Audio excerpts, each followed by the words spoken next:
Cthulhu Reborn presents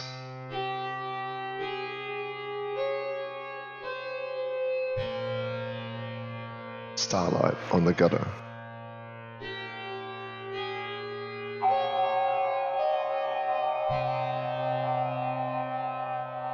Part 1.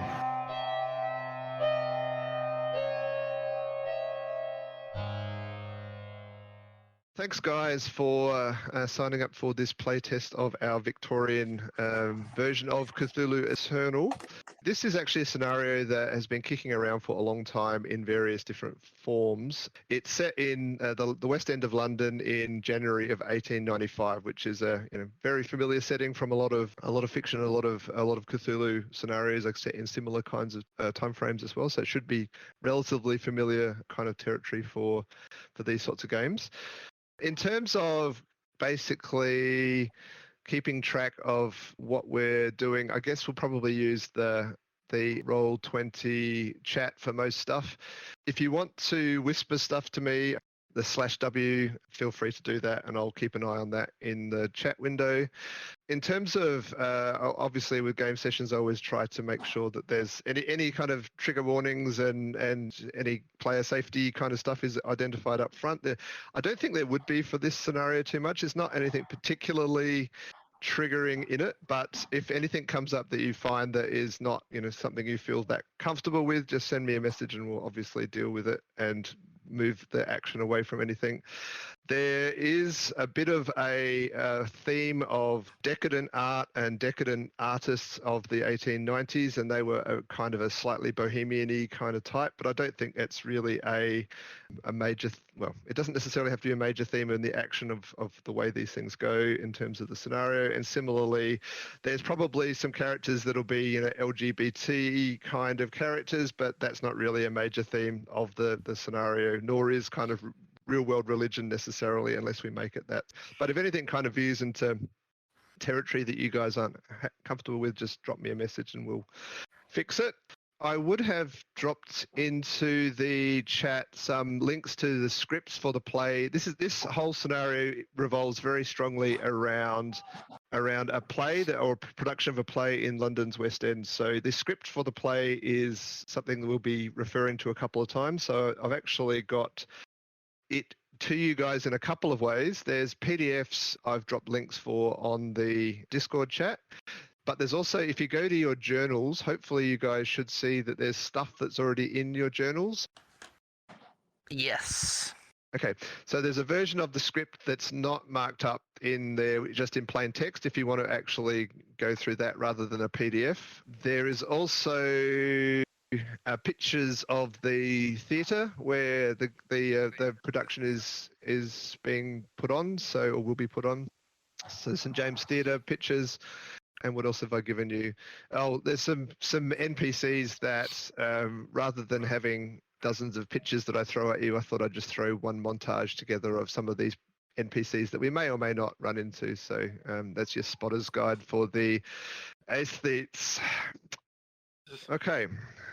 Last but not least, we talked a bit before when I was going through the system stuff with William about bonds. For most of your characters, I've left the personal bonds being blank. I'm happy for you guys to fill those in with whatever you want. Just people that are important to your character. They could be husbands or wives or friends or, favourite people down the club or whatever it is.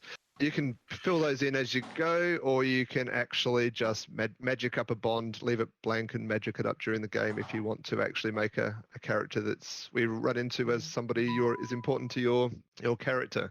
All right, let's get started. So the setup for this scenario is going to be a little bit interesting. Chad, William, and Joe, you basically have all picked actor characters. So your characters are going to start with, you have been rehearsing a play in London's West End for the last 4 weeks. So you all know each other very well and you know the production quite well.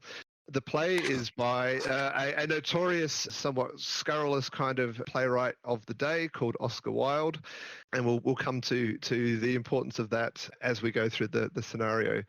Now, Rachel and Adam will actually be playing characters that aren't actors, that basically will come into the scenario through a slightly different direction. And we'll start with that, and then we'll kind of loop everybody together, hopefully in the second scene also. So we'll start play with your character, Rachel, Mrs. Isabella Rose Smith. So Isabella has actually received a letter in the post from somebody that she knows called Lord Alfred Douglas, and he's a friend of hers that she knows a little bit from the Albemarle Club, where they're both members, as well as your husband, Dr. Tristan Smith, Rachel. So the letter that basically you received said that Lord Douglas is a close friend of Oscar Wilde's, and he has certain concerns for Oscar's health, and he wants to discuss it with you over dinner at the club.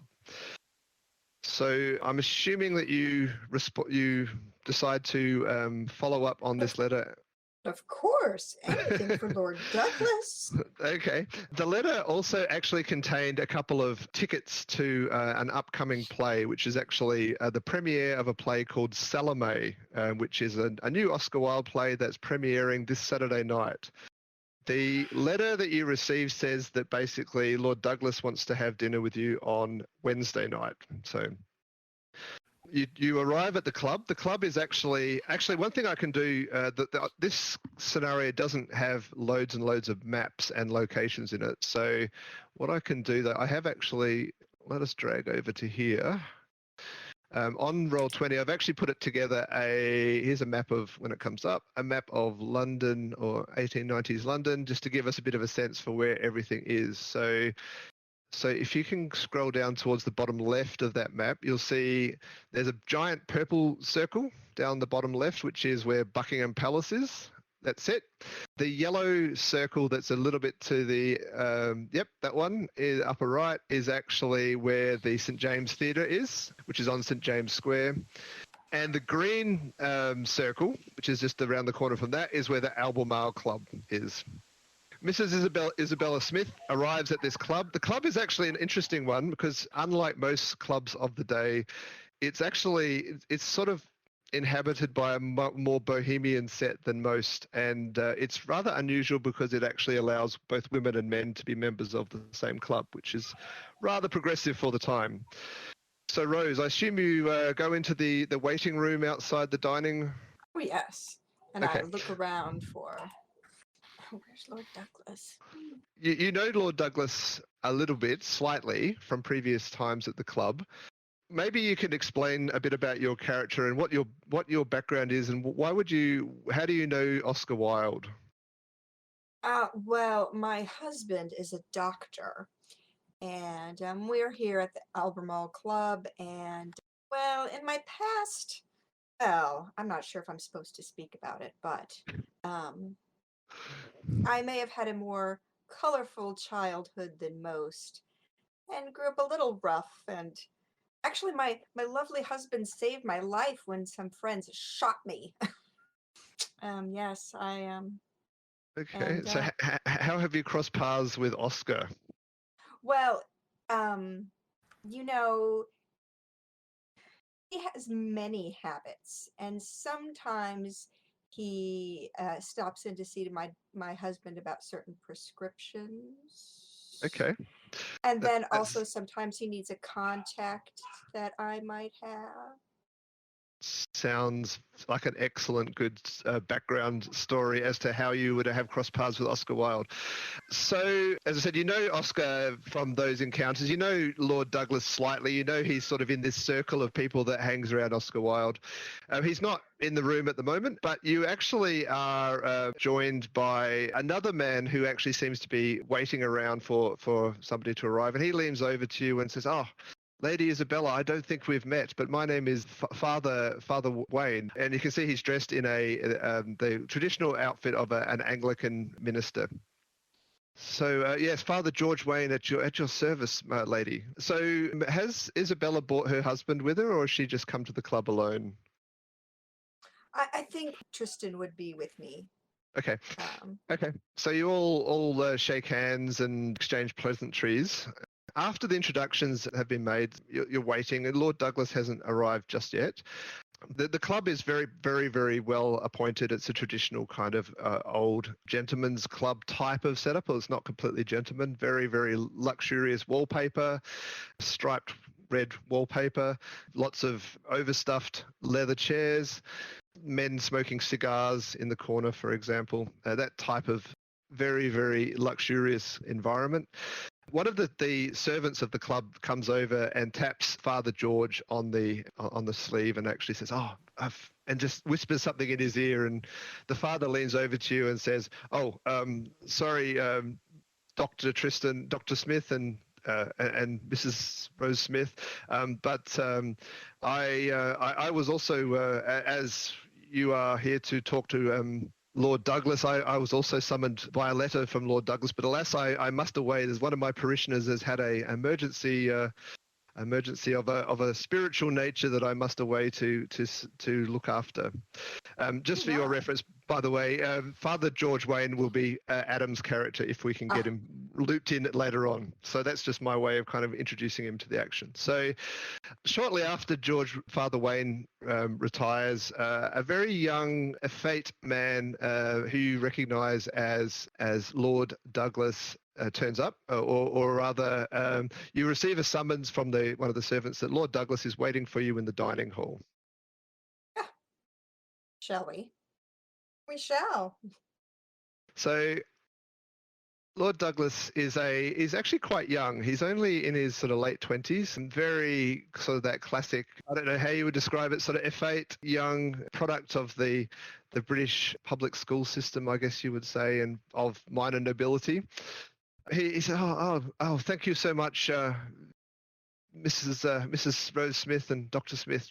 Please, I was expecting another, but please take your seat. Father George was called away. Don't worry. Oh, okay. So we shan't wait for him then. Let's dine. The menus come out. You're suddenly surrounded by a series of waiters that want to take your dining orders for the evening's meal. After you've I don't know what type of indulgence would you care to order for your evening meal, Isabella Rose Smith? Just Bella, please, Bella. Just Bella. Let's see. First, I'll have. I choose various things. The beef Wellington looks good. Yum. Oh. Yes, very good choice, Miss or Mrs. says the waiter as he scurries away with your order. Okay, after the pleasantries and introductions have been made, Lord Douglas sort of deflates a little bit and says it has obviously been putting on a bit of a show for the servants in the club, but he says, I'm so glad that you responded to my letter, Bella, and brought your husband. I know that you are both good friends of Oscar Wilde, as am I, and you're people that are very familiar with Oscar's several eccentricities. But he looks very nervous, and he actually takes out a cigarette and lights up his cigarette. He actually seems to have been sitting at this table for a while, and you can kind of see that there's a couple of empty whiskey glasses arranged on the table in front of him. He seems very much in a state of distress. So thank you so much for arriving. But I really must tell you some of the concerns that I have about my good friend Oscar and his health. I'm not sure if you're aware, but he's actually right now, there is a preparations for a production of his brand new play. It's actually a work that I helped to translate from the French some years back, although efforts to have it put on back in 92 were rather, well, let's just say they were not as successful as either of us would have preferred, due to intervention by the Lord Chamberlain that basically banned our ability to actually stage the play for whatever ridiculous grounds that the Lord Chamberlain might have actually had. But preposterous. Very much so. It's I don't know, the state of our aristocracy leaves a lot to be desired. That's all I can say. But ever since this ban was recently overturned, I've been working very much with various of Oscar's friends to get this production put together, and I think we've been very, very successful in getting some of the top artistic minds of London engaged to this endeavour, and we also have been involved in getting a very extraordinary director for the play. But ever since the production has reached its sort of zenith of preparation, I must say that Oscar has not seemed himself. And for the past week, he has actually refused to see anybody except for the director of the play, Mr. Jonathan Ogilvie. And it's most irregular. So it's and to be perfectly blunt to you, Bella, it's and Dr. Smith, it's most alarming and slightly distasteful to me, because I mean, myself and so many of his friends were instructive in actually getting to this stage of things, and now the obstinate Oscar won't even actually meet with us to discuss his desires for the play. He seems to have lost, all interest in talking to anybody else, and he actually has even lost weight, which I don't know if you how well you know Oscar, but that is most unusual for him. But the very seldom times I've seen him in public, he seemed listless and devoid of any emotion. I've tried calling at his home on Tite Street, but all my attempts have been rebuffed, and even my correspondence has been answered. The only thing I've seen from him was 2 days ago when I received a short postcard from him, which I have here. Just let me just share it. So he pulls out the postcard. No. I don't know if you want to read that out, Bella. Let me see if I can. My dear Boise. Boise? 1,000 sincere apologies for my gross neglect of you over the past fortnight. I've been consumed with worry about the play and have had little time for any other pursuits or any of my friends. I've been out of sorts recently, as you are no doubt aware, and I fear that my health begins to desert me when I most need strength and fortitude. The physicians tell me that it is nervous tension, but I am not so sure. As the days pass, I feel overcome by a pervasive sense of dread, such as I have never experienced before. I find myself drawn to, yet at the same time repulsed by, the work of art that is nearing completion in the St. James Theatre. Ogilvy is by all accounts directing superbly, but I cannot escape the worm of disquiet that gnaws on my sensibilities. I hope you understand why I cannot see you at present, and why indeed I cannot bring myself to see any person. I beg that you understand and forgive me. Always yours, Oscar. Well, You can see my well. you can see my concern, Bella. Oh, Says Bose. yes.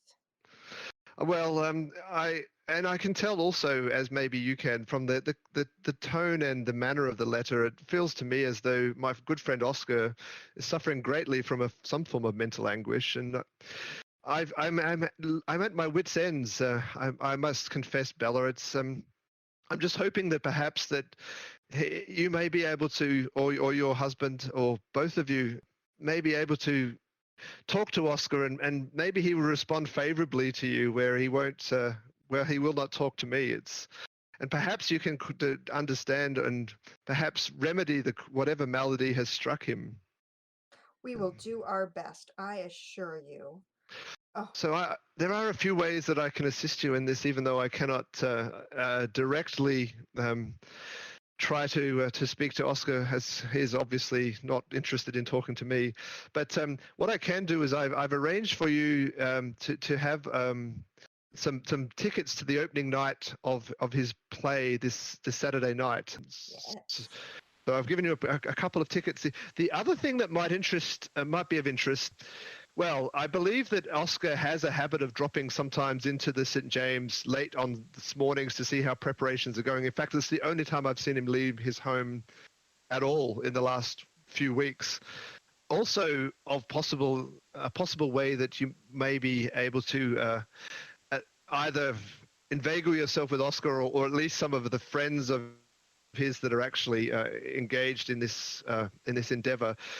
I'm not sure if you're aware, there's a literary quarterly called the Yellow Book that some of Oscar's artistic friends, of which I count myself as well, have occasionally put together some of our scratchings into a quarterly literary journal.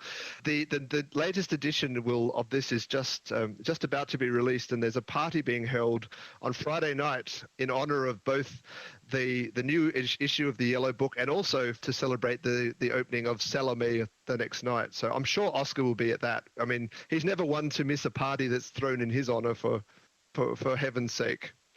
Oh, Um, not. Oh, sounds superb. And of course, we have all of the additions. So we will certainly try to run into him. And if not on the street, we will definitely be there at the open at that launch party. very much appreciate your. I'm happy to. If you have if my knowledge of the background of the events leading to now are useful to you at all, then I'm obviously happy to make myself at your disposal as well. Although, as I say, I cannot directly be involved because Oscar's all but banned me from his presence. But in any ways that I may assist, he gives you the address of his mother's as well, which is where he's living at the moment. So, Thank you. Thank you. what We will would you do like our to do? best. What would you like to do, Bella? Well, I know, Tristan, you've got patience. In the morning, you have patience. So I will stroll out and see if I can't catch up with Oscar on his way to or from the theater and run into him accidentally. And then I can gush about the yellow book coming out and our attending the party. Okay, that sounds like a good plan. Okay, so nothing more for tonight. Head home and basically, having enjoyed our beef Oh. Wellingtons. Do you think that they're doing a rehearsal tonight? Lord Douglas says, "Well, I I think from my past experience that they mostly have a rehearsal each day in the morning, like about 10 a.m. I believe. But there's always people at the theatre. I mean, there's people making sets. There's people, there's all manner of activity, as you can appreciate in the days leading up to such a major production. But I believe the actors and the director and hopefully Oscar will be there tomorrow morning." Then I will aim for tomorrow morning. Thank you, Okay. dear. A pleasure, a pleasure. Okay, so you and Tristan head home for the evening, grab a cab, a hansom cab. It's winter, of course, so it's a sort of a rainy streets of London, but you make it home safely and have an evening. Next morning, in the theatre, the rest of the characters, so that's Rose, Hugh, and George, are actually in the theatre just working through the day's rehearsal for the play. So we can run a little scene from the play if you like. So if you guys are comfortable doing some acting, you actors. Sure. Yeah. So what I might do as well, Rachel, so that you're not completely left out of it, I might give you, do you have the script ready as well? I can pull it up right here. I Yep. read it earlier. Okay, I might get you to read the part of Herodias. Okay. Okay, so the theatre is a very large, very ornate, elaborate theatre. Maybe the actors, you can all introduce yourself. So I am Hugh Vincent, former military man turned actor, and I am playing the role of King Herod. And I am Rose Vanber. This is my first leading role, and I am playing Salomé. I am George Alexander. By no small coincidence, I own the theater, but also I will be playing the part of the young Syrian. And I am Mrs. Cicely Kemble. I am playing Herodias. Oh, we've got a voice as well. I love it. Okay, so Jonathan Ogilvy is the director of the play, and he's on there's a picture of him on the Spotter's Guide, on the Aesthete Spotter's Guide on the top right-hand corner. He's still a youngish kind of man. He's maybe in his 30s, but he looks very intense. And you all know, the actors will all know that you've been rehearsing with him for the last 4 weeks. You know that it's been hard because he's a bit of a perfectionist, but the performance that he gets out of the actors is just amazing. It's like the whole troupe kind of comes together in a way that you've seldom seen in other productions. So he obviously has something going. But he does also sometimes have some fairly ridiculous perfectionist kind of demands. So one of the things that you find a little odd is that although this play, you all well know that this is a play by Oscar Wilde, Oscar hasn't actually been to the theatre all that much. He drops by occasionally, but your experience, I guess, of playwrights is that they're usually all over these productions as they near completion. So it's a little odd that he hasn't been by, but maybe he's just a bit snottier than most playwrights. So let's start with a scene where towards the bottom of page 6, Jonathan Ogilvy says, oh, okay, let's take it from where Herod, Herodias, and all the court enter. Where is Salomé? Where is the princess? Why did she not return to the banquet as I commanded her? Ah, there she is. You must not look at her. You are always looking at her. The moon has a strange look tonight. She is like a mad woman who is seeking everywhere for lovers. She is naked too. The clouds are seeking to clothe her nakedness, but she will not let them. She shows herself naked in the sky. Pour forth my wine. Salomé, come drink a little wine with me. I am not thirsty, Tetrak. The voice of Jokanan, which I'll play off stage. Lo, the time is come. That which I foretold has come to pass. At this point, Jonathan Ogilvy jumps in and says, "No, Miles. That's far too soft. You must be project. Oh, okay. Well, lo, the time is come. That which I foretold has come to pass. No. You still got it wrong. I don't. Oh, continue. Herodias. Be silent. I will not listen to his voice. That man is forever vomiting insults. Do you not see our daughter, how pale she is? What is it to you if she is pale or not? Never have I seen her so pale. You must not look at her. Okay, so at this point in action, I could basically get any of you guys to make a alertness roll. Alertness, let's see. So Hugh, you notice actually as this you're on the stage obviously, but you notice that one of the entrances to the stalls opens from the rear of the auditorium, and you see Oscar Wilde actually has just come into the theatre. He seems to actually be kind of gesturing to Jonathan Ogilvy to come over and talk to him. And Jonathan said, very well. Look, just continue on for a moment. I will be right back. And Miles, the actor playing Jokanan, continues, in that day the sun shall become black like the sackcloth of hair, and the moon shall be like blood, and the stars of the heaven shall fall upon the earth. As he does so, you can see Jonathan basically makes his way through the auditorium and goes up, and towards the back, Oscar Wilde sat down at a seat. And it seems to be having some sort of fairly animated kind of discussion between Oscar Wilde and Jonathan Ogilvy. You can kind of see that Wilde seems to have a sheaf of papers in his hand that he's waving about at Ogilvy. Are you continuing on? Dance for me, Salomé. I do not desire to dance, Tetrak. Salomé, daughter of Herodias, dance for me. Do not dance, my daughter. As you're watching out of the corner of your eye what's going on with Oscar Wilde and Ogilvy, and the conversation seems to, you can't hear it, but it seems to have reached a bit of a zenith, and Ogilvy actually pulls out a black leather notebook that he has in his pocket. Basically, as Oscar's pointing at the sheaf of papers in his hand, suddenly a sudden moment of listlessness kind of rolls across Oscar Wilde's face, and he kind of just suddenly drops the paper and he looks blankly at Ogilvy, stands up and walks towards the back of the auditorium. Continue on for a bit, I assume. Dance for me, I beseech you. If you dance for me, you may ask of me what you will, and I will give it to you, even unto half the kingdom. Will you indeed give me whatsoever I ask, Tetrak? Everything, even half the kingdom. You swear it, Tetrak? I swear it, Salomé. My daughter, do not dance. Ah, look at the moon. She has become red as blood. The prophet prophesies truly. Did he not prophesy that the moon would become red as blood? Okay, so as you're delivering these lines, Ogilvy's striding back down to the stage, or to the front of the stalls, basically, looking very confident. He says, "Oh, very well. Okay, let's maybe just go a few more lines Miles, your timing is awful. It's like you are.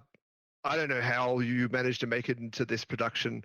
And Miles, who is this who cometh from Edom, who shineth in the beauty of his garments, who walketh mighty in the greatness?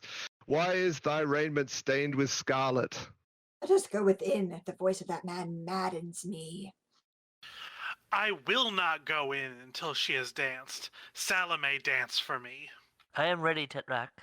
Very well. Okay, action. Scene. Let's leave it at that. For rehearsals this morning, so Ogilvy seems a little distracted. I have some errands to run, so please take the rest of the morning off, and I'll return for afternoon an afternoon walkthrough for the last half of the play. And he basically walks back up the auditorium, back out where Oscar Wilde has departed. Now, outside the theatre, Bella has been lurking around, hoping to spot Oscar Wilde. She missed him on the way past, but she sees him striding out of the theatre. Oscar? Funny finding you here. He looks at you, but he has this blank look in his eye. Do I know you? Oscar, it's Bella. Isabella. He walks straight past you and goes towards a hansom cab in the street. Oscar Wilde. Not long afterwards, the Ogilvy comes out and approaches you. Says, dear madam, is there something amiss here?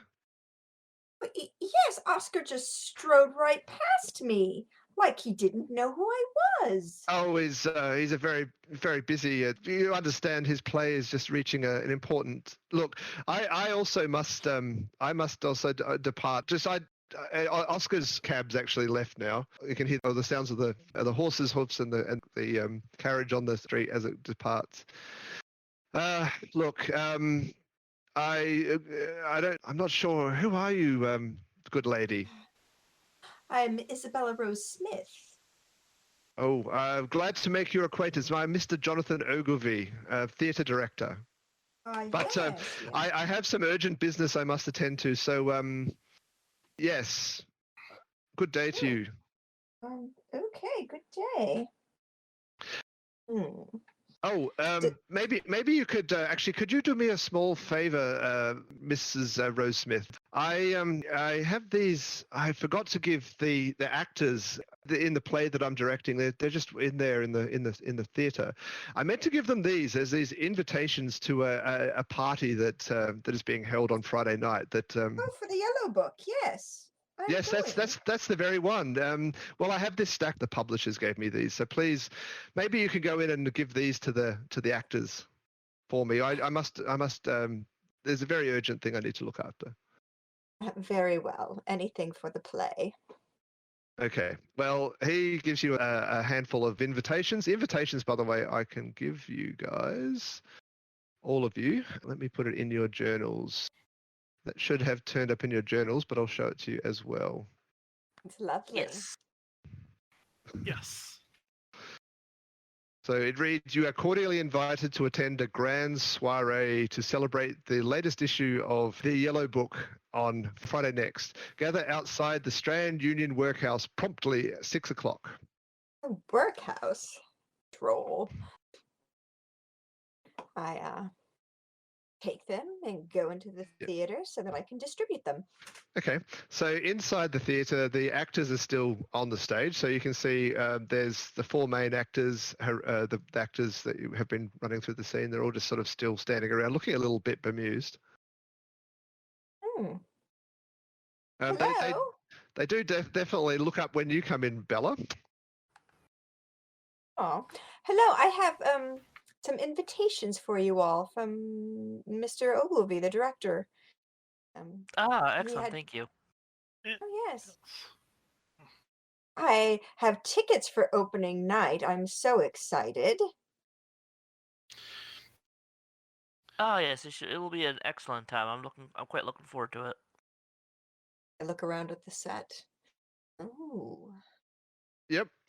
I actually have a map of the theatre, which is probably the other thing that will be important. So basically there's not a lot of maps in this scenario. So you guys, if you want me to switch between the view of London and the view of the theatre, just let me know so we can kind of get an idea about where everything is. But this is the layout of the St James Theatre. So there's a cross section and a map. So the bottom half is the plan view. You can see you guys are all on the stage. I've actually put in red where the scenery backdrops and side sections of scenery are.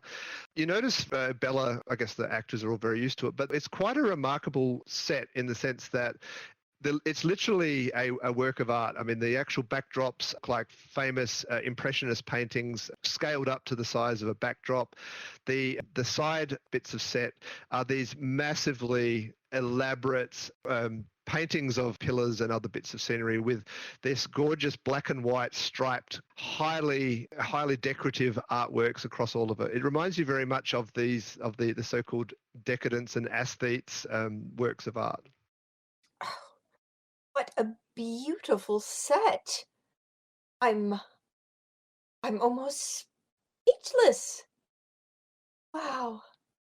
And you all. Oh. I'm Isabella Rose Smith. I'll be here for opening night. I'm so interested.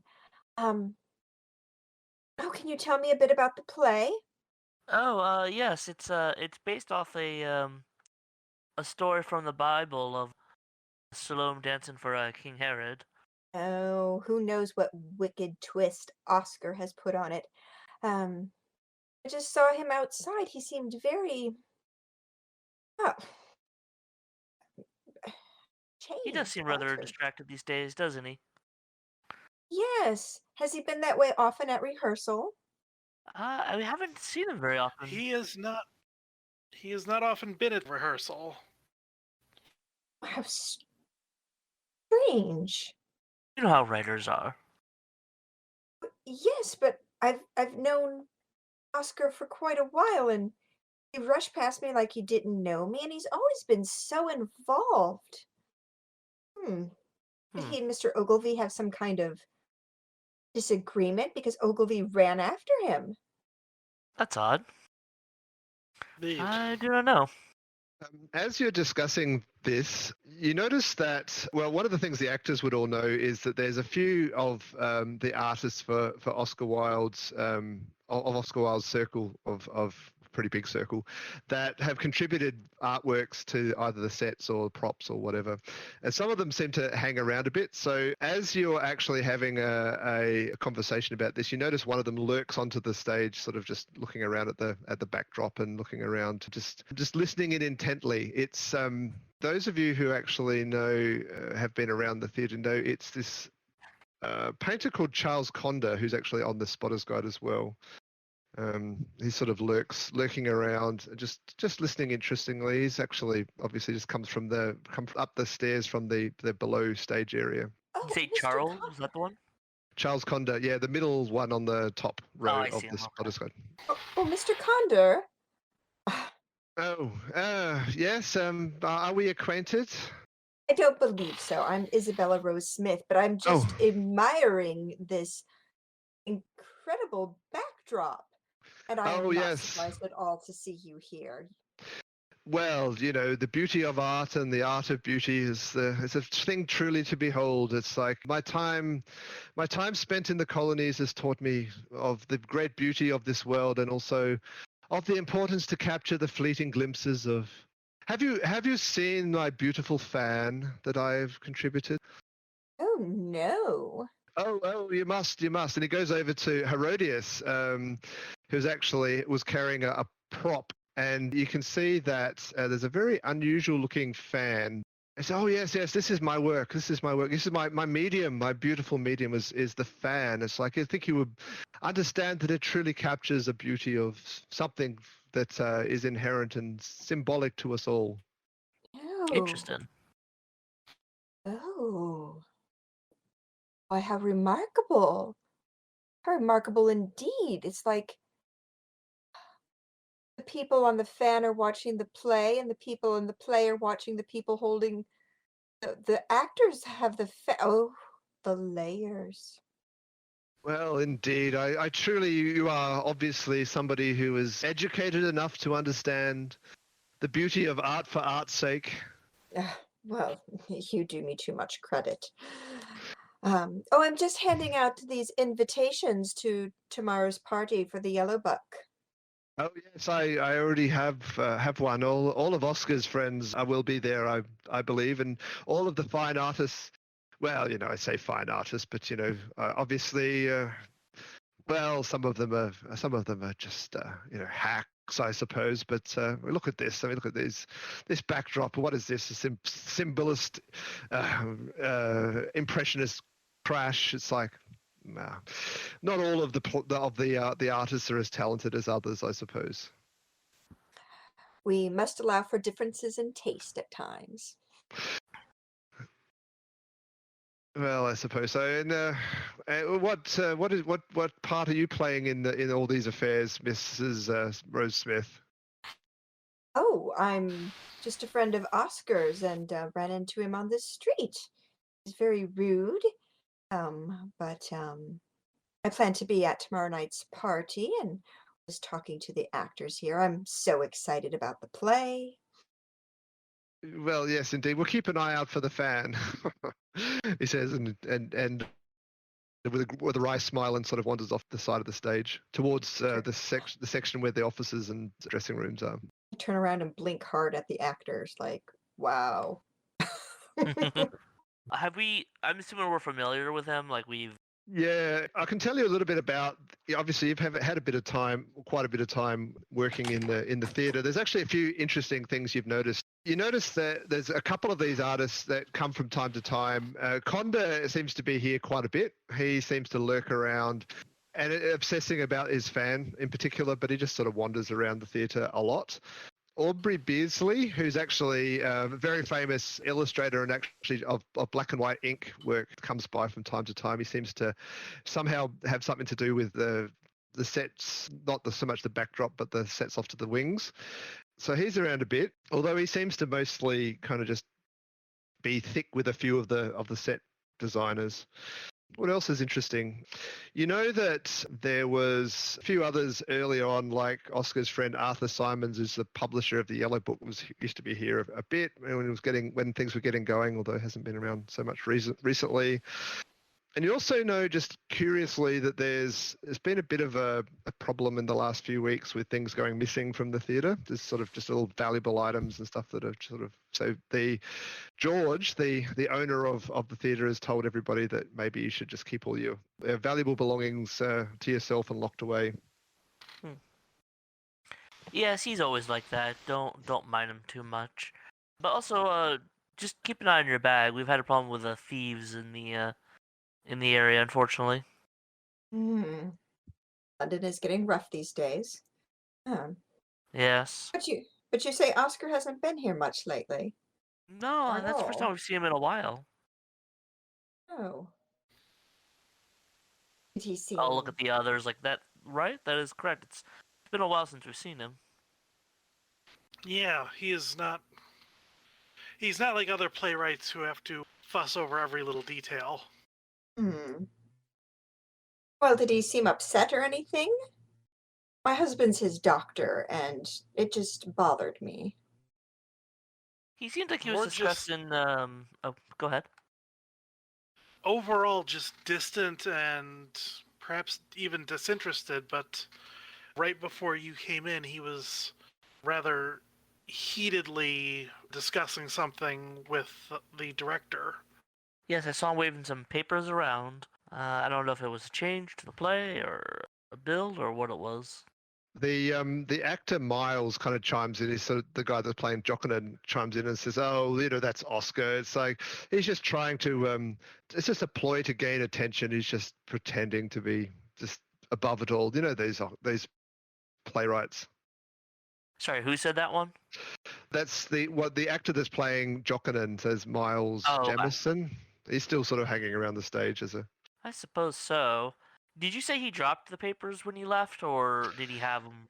It dropped some of them. I'm gonna go over and see if I can find them. Okay, you can go up into the up towards the back of the auditorium. Actually, it's probably back more like there.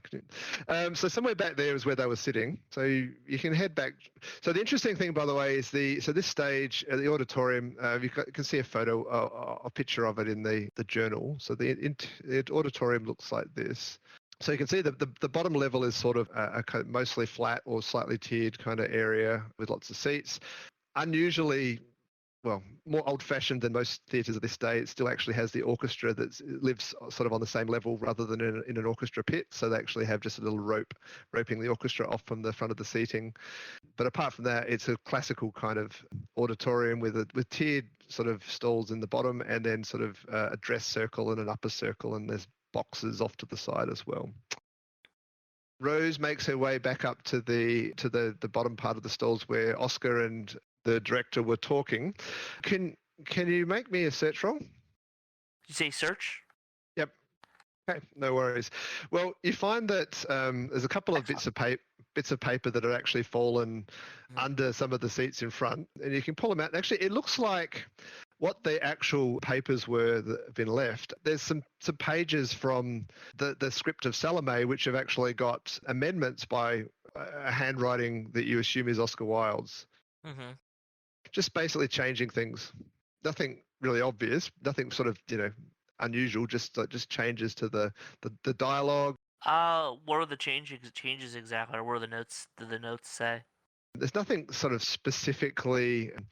The meaning of it doesn't change too much, but the language of it is just a little bit less florid, and some of the imagery, I guess, has been sort of toned down a little bit. Like really, like he's trying to like censor himself, or not really censor himself, but It's just dialing it back a little bit. I'll go back to everybody else. Goes interesting. Like looks like he was trying to tone down his work a little bit. Do you think it's more censorship from? I mean, this play has been censored for so long. Oscar doesn't really seem the person to censor his own work, from the little I know of him. The interesting thing that you probably know, if anybody can make an int times 5 roll, so just click on int. Yeah, if you just click the int button, it should do an int times 5 automatically. I got it. Yep. Oh, that's a fail from Isabella. But, okay. Yeah, cool. Oh, awesome. George, you got an amazing roll. Okay, so you know a bit about the history of this play. So it's a bit of a mystery as to how it got unbanned. To be honest, the people that were in Oscar Wilde's circle that were involved in it very early, getting the production up and running, were a bit not non-specific about how this actually came about. So, but what happened was in I think it was the play was written sort of about 4 or 5 years ago, originally in French. And there was an attempt to make a performance of it in 1892, but the Lord Chamberlain, which in London basically is the person that grants every play a license to be performed, so effectively works as a censor, basically denied this particular play. And so for the last 3 years, it's sort of just sat there. It's been published, but nothing much has happened with it. But nobody really can explain very much why it's suddenly been uncensored just in the last month or two, which is a bit of a topic of discussion amongst the authors. There is a new Lord Chamberlain, though, so it's possible that the new one's just a little bit more progressive. I mean, they did let it get through, so I don't know. It's odd, but is there any notes he left in the margins about like why he's redoing it or anything like that? It's just things like art for art's sake and purity and things like that are just nothing particularly notable. Okay. Well, do you think we should return these to Oscar? If he was so upset. Yes, I think it probably would be best to. Yes, definitely. Okay. Yes, you'll have to come along with us. You know, we don't want to. 2 ladies visiting a man. We don't want to arouse any worry or something like that. You notice that there's some of the crew have started to come onto the stage now and doing basically setup kind of stuff. The crew's an interesting mixture of people, actually. So the way things work is you guys are actually very used to performing at the St. James Theatre. It's almost like a troupe of people that constantly perform in the same theatre. and several of the set people are as well, but Ogilvy has actually brought on his own people to do some of the things as well, like lighting, and they're a different type of people. They're a much more sullen kind of people. So the ones that are shuffling on the stage now are the ones you don't like so much. These are the ones that sort of like, it never really seem that talkative, and they just seem a little bit more not that interested in being friendly. Well, I'll call a cab. Okay, so you... So the four of us go together. Okay. That sounds like a good idea. Okay, so there's plenty of cabs outside in the theatre district, so it's not hard to get one. You can get, so I gather you're going to Oscar Wilde's residence in Chelsea? Mm-hmm. Okay. Could I perhaps have a cab of my own that we could use? Oh, Save a little money. Well, there's a good chance of that. Do you want to make a resources roll to see whether that's... Okay. No. Sorry. Unfortunately, Those resources stowed. Yeah. So you've just unfortunately had to recently sell your cab because, well, you know, the cash flow is a bit tight in the theatre. Sorry. And if Oscar does soften this play, then we'll probably lose even more money. Well, that's true. You know that one of the things about Oscar Wilde is that, you know, people love coming along to sort of to be shocked, I guess, by him as much as anything. So you probably don't really want it to be too tame. That's why you actually signed on this act in the first place. So, okay, so you can all jump into a cab. It's easy enough to do. It's actually a shortish ride. It's only probably about a mile, I think. So just to give you a sense of where everything is, I'll go back to the map. I don't actually have Chelsea on here, but I can tell you where it is. So it's basically another mile off in this sort of general direction, off this corner of the map. So it's basically southwest of the whole area around the gardens around the palace is actually Chelsea. So Oscar lives in a fairly, it's a townhouse. It's in a fairly well-to-do but slightly bohemian part of town. So again, it's one of these things where there's, you know, basically stairs up to a sort of a neo-Gothic or Georgian kind of facade on the street. You all go up together? Yes. Mm-hmm. Okay. Yeah, absolutely. All right. There's a bell and at the door, so you ring the bell, and a servant comes to the door and opens the very, very nicely polished red door. Yes, may I help you, good people? I hand him my card. Oh, yes. Please come inside. Come inside. Please sit in this waiting room over here. And the rest of you, do you also have your cards upon you? I proffer a card. Yes, here you go. Yes. Okay. Well, very well, says the servant. I'll just be one moment, please. Make yourself comfortable there on the chaise lounge. The well-dressed servant kind of comes back after several minutes and says, "Alas, Mr. Wilde informs me that he is sadly not at home today. Would you care to leave a note before you depart?" He informed you that he's not here? The gist of the message is that Mr. Wilde is not at home. Oh, well, he dropped some papers, and we just wish to return them. Oh, very well. Oh, I'm sure that he'll be most pleased to have returned any property that has gone missing. So please feel free to leave them with me, and I'll make sure that he gets them. Indeed. Mr. Ogilvy hasn't been here, has he? Mr. Ogilvy? Well, from time to time, Mr. Ogilvy drops by, though I believe that Mr. Wilde mostly speaks with him at the theatre, but he's been here, yes?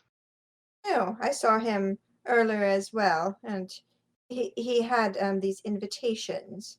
I know that, of course, Oscar is going to be there, but I just wanted to thank him. But if he hasn't been here, that's fine. Well, I must say, I'm not at liberty to speak too highly on those that have called upon Mr. Wilde, but suffice it to say that Mr. Wilde has not been receiving many visitors just in the last weeks due to his own indisposition. But I'm more than happy to pass on any messages that you may wish to convey to him. Yes. I take out a little note, whatever, and scribble a message telling him that Tristan and I would very much like to see him we're concerned and leave it with the butler. Okay. Well, the butler says, "Oh, thank you and good day, my good people." Yes, Does thank you. anybody else have another thought? Do we want to drop off the paper? We'll drop off the papers as well, I believe. Okay. So where would you like to go? So the party's what, Friday, you said? Correct. So tomorrow night. So in about a day's time. So it's now sort of Thursday lunchtime-ish. I don't have any plans. Yeah, I don't think anything going on until well, we've got a second round of rehearsals this evening.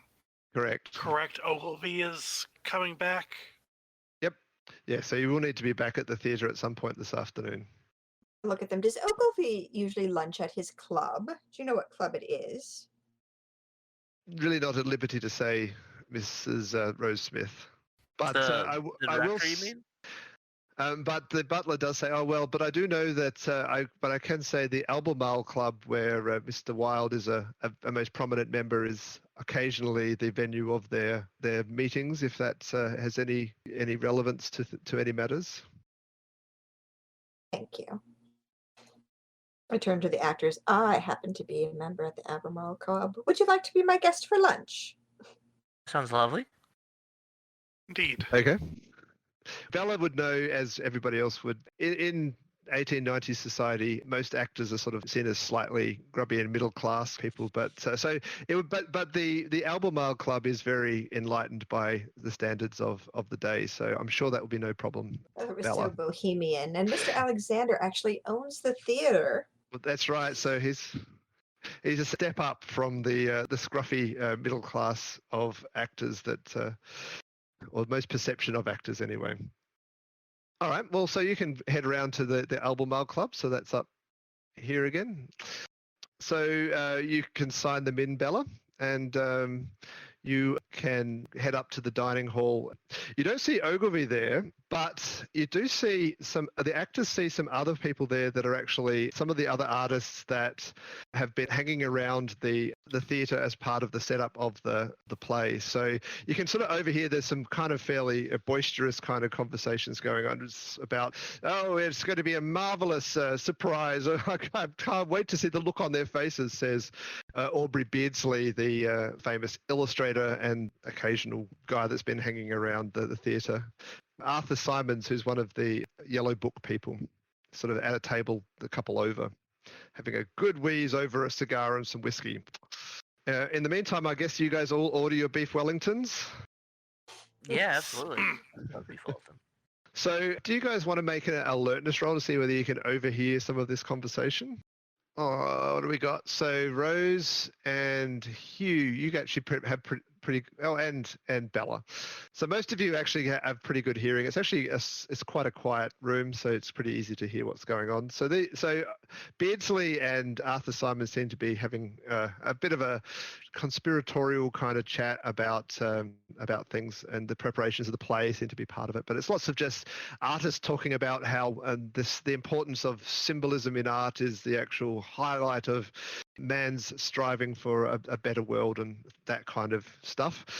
But you do hear Arthur Symons is kind of talking about how, yes, well, I'm sure the play will be most distracting, but I do think that Aubrey, you might be a little upstaged by the things that I've got planned for the Yellow Book party. I think, well, let's just leave that as a bit of a surprise for Friday night. And so Aubrey basically says, well, very well, but let's just leave it until the production to see whose surprise is the more surprising. I must say that there's been some annoying things happen at the theatre, though, that have made life a little bit more difficult than they need to be in preparation for some of these things. I was working with the foreman in charge of set design, is this boozy old Irishman. I think his name was Old Charlie. The actors is best of friends with him, but he's sort of just stopped turning up to work. It's most annoying. It's put us back weeks. And then there's all the thefts. It's like I actually had a pocket watch that I put down when I was there one day, just directing some of the reworks on some of those pieces of set work. And when I came back, it's just mysteriously disappeared. Well, you know what they say about actor types. Even for them, surely that's sinking too low. That's the gist of the conversation.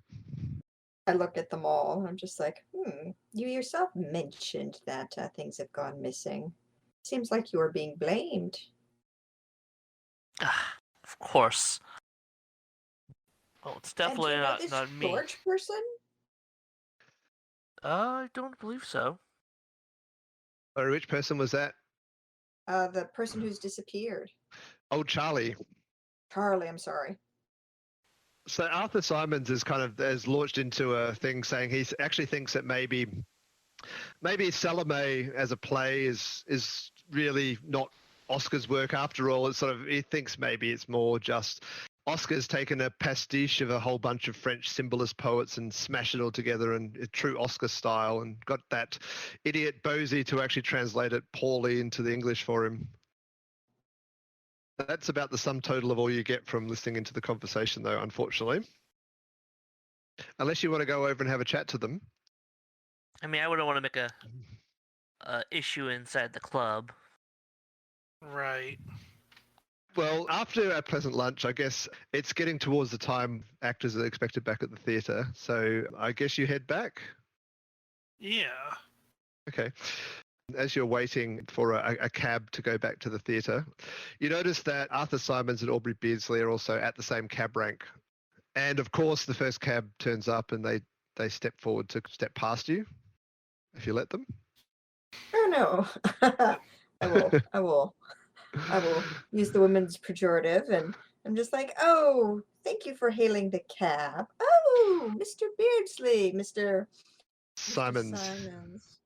Oh, Oh, you have yes. a nice lunch.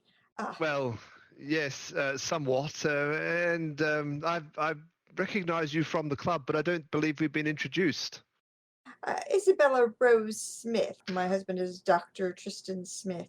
Oh, Dr. Smith. Oh, yes. Yes. No, I've heard wonderful things about him, and I'm sure you're just as delightful.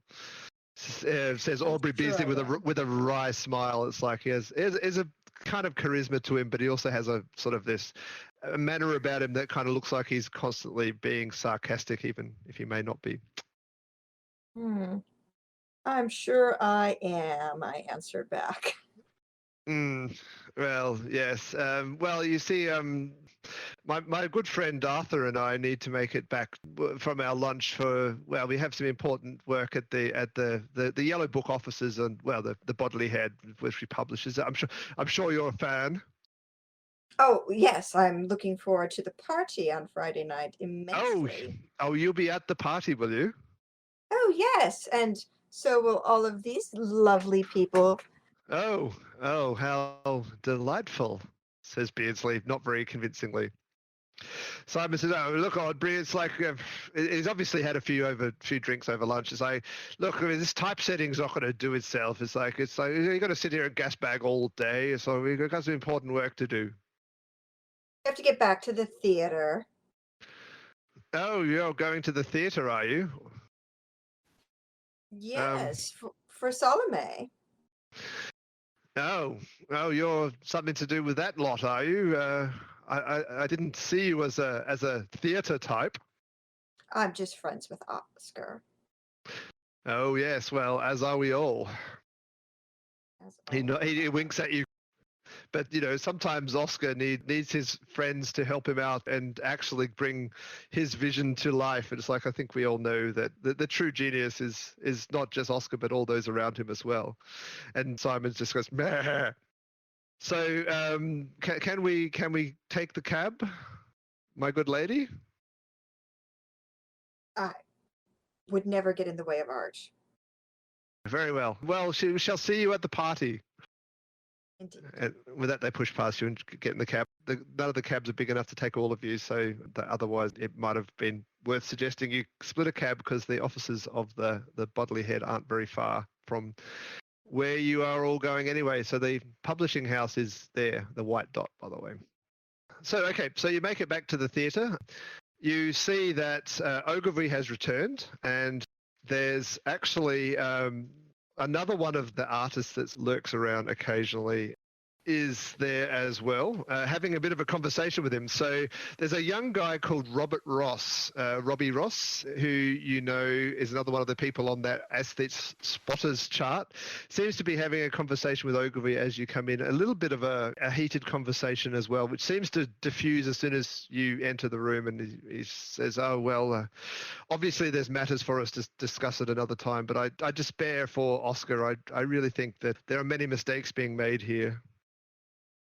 Ogilvy says, well, I think you shall have to trust the vision for bringing Oscar's work of art to life to me, because to be frank, I think it is my vision that is going to make this the success that we all know that it will be. And Ross looks at him unconvinced. The actors. Oh, finally, we can continue on with the afternoon's rehearsal. Yes, sorry, we went out to lunch. Yes. Well, Mr. Ross, maybe you can allow us to continue. He says, well, I'll just sit here and observe for a bit just to see what is happening to the words of my good friend Oscar. And Ogilvy looks at him like it stares daggers at him, basically. He says, so you can I'm not going to go through another scene, but you can basically run through another session for another 20 minutes or so of rehearsing some more of the play, at which point you've rehearsed the rest of it. And Ogilvy's kind of said, right, well, let's just call it a day for today. We'll need to do another rehearsal tomorrow at 10, which will be our Friday morning rehearsal, which is our penultimate rehearsal before opening night on Saturday. Well, thank you for all your good work today. Now I must retire. Robert Ross has actually sat there through the whole thing and just looks just aghast at the performance. Just looks disgusted. I will sit next to him, or sit near him, since I'm not in the play. Yeah, okay, you easily can. I'll lean forward. I'm just like, doesn't sound much like Oscar. Well, good lady, it's pleased to meet you. My name's Ross. It's like, and Robert Ross, by the way, is also a youngish man. You can see that his picture is also in the Spotter's Guide. Yes, he's a young man in his sort of late 20s. Yeah, a Scottish heritage, but with a slight Canadian twang to his voice. Yeah, he's well. I wish I have to say I'm most concerned. I was very involved in getting this production started in the first place. You know, it was not easy to actually convince anybody to actually stage this play, and let alone in a prestigious venue like this. Through Oscar's friends, I guess several of them were actually instrumental in actually getting this to where it is today. But I fear that somewhere along the way, it's the perils of putting this on. I'm now thinking that this is just going to be a sheer catastrophe for Oscar's reputation. It's all well and good to have it put on stage and for it no longer to be banned, but my good friend's reputation, I must protect that at all costs. It's like, and what I'm seeing up on stage is just, I despair. I will lean over conspiratorially and say, Lord Douglas asked me to look in at Oscar. Says he's been quite despondent, refuses to see anyone. He walked past me on the street as if he did not know me, when my own husband has been his doctor for years. I mean, one can excuse Oscar for ignoring Bosie from time to time because he does go on, but I would agree this is most atypical. It's like I cannot understand for one moment what has actually got into him. It's like this play is just sapping the life from him. You don't think he's involved with someone? He just looks over at you and raises an eyebrow. Well, I do know how he is. Do you know how he is? I do. Well, let's just leave it at that. But right. I do believe that, without breaking any confidences, that, let's just say Bosie and Oscar are very close friends. Well, yes, but I thought maybe there was somebody else. Well, I do not. I no gossip has passed my ears of such a thing, but I do despair that maybe this director Ogilvy is actually taking the work off in a direction that maybe is not what Oscar actually wishes. I mean, I've tried to call on him. I don't know if you have, but he won't see anyone. He wouldn't see me today. Well, again, just an example of how far he has fallen. No, I do wonder about whether this Ogilvy is somehow has some agenda of his own that he's actually moving towards. We shall see, I suppose. I mean, everybody is actually so complimentary about the performances that he's actually eliciting from the actors, and it's truly is a enchanting performance. I think you will agree, but it doesn't feel like Oscar to me. I would agree. All right. Do you want to have a short break now, guys?